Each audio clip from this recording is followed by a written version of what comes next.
The Legend of Zelda. This game franchise has come a long way since the days of It's Dangerous to Go Alone, and still holds relevance today. From racers and tracks in Mario Kart, to five or more representatives in Super Smash Bros., this game series created by Nintendo still thrives to this day. But let's have a look at the series' not so distant past. The Legend of Zelda, Twilight Princess. After some delays, the game was released in 2006 on the Nintendo GameCube and Nintendo Wii. The game was met with amazing praise, along with great reviews, which led to an HD remastering of the game in 2016 for the Nintendo Wii U. But, there's one question that's probably on a lot of people's minds.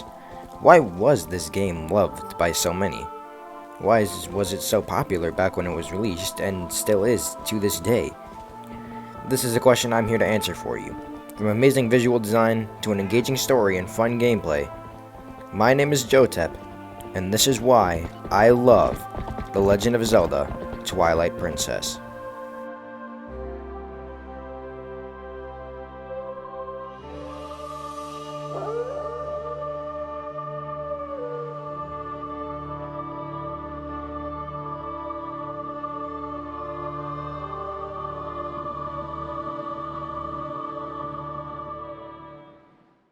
Unlike my other video about Final Fantasy X, I'll be going over the story first.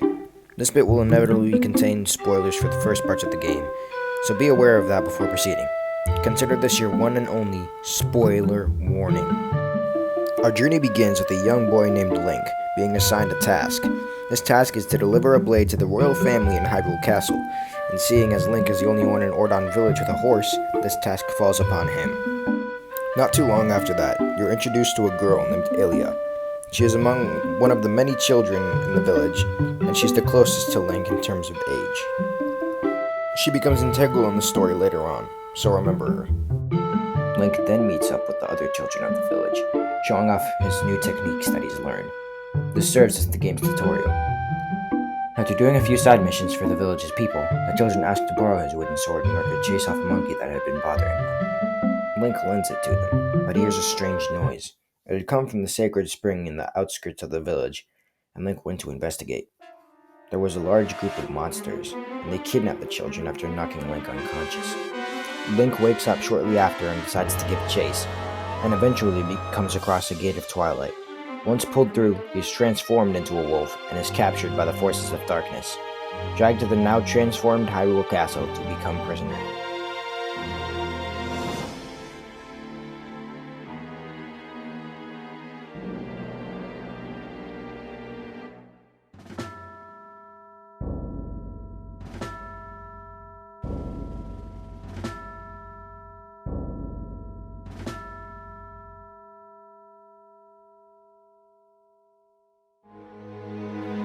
This introduces a new character, Midna, who aids your escape in exchange for your services.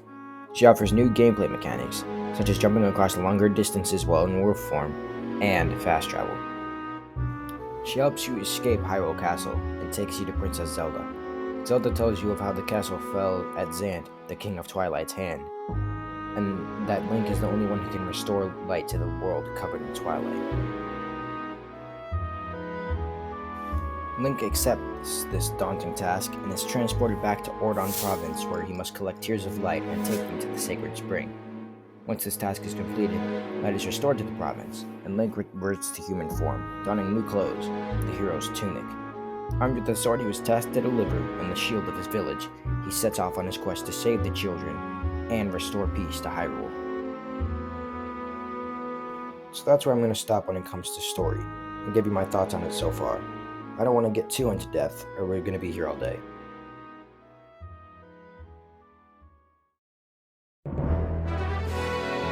One of the main plot elements in this game is the fact that the children have been captured, which is Link's main motivation in this game.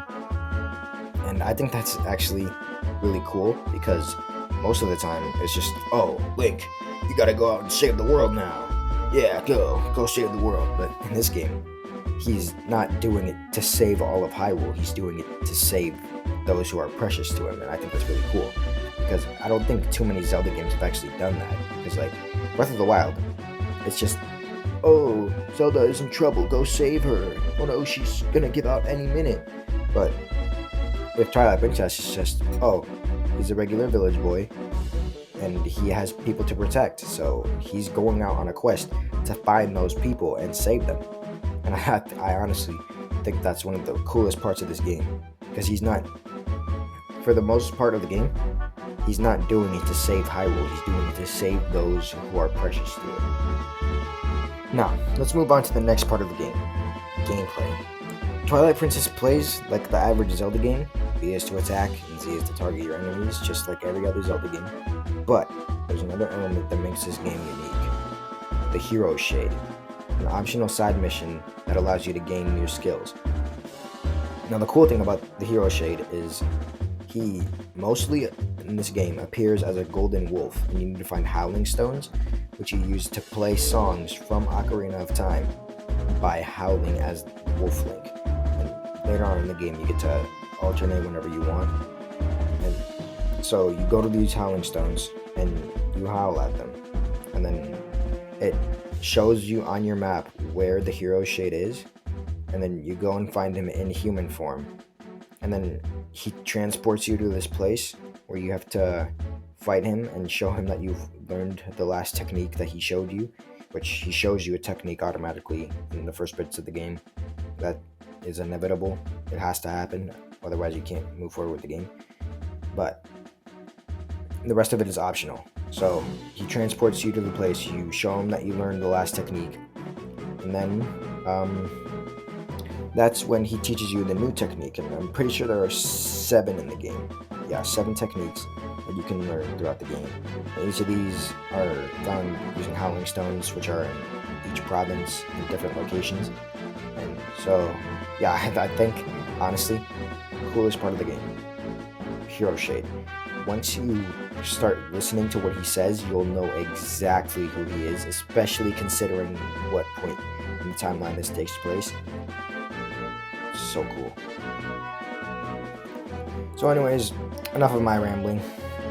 I think that's gonna pretty much do it for this video.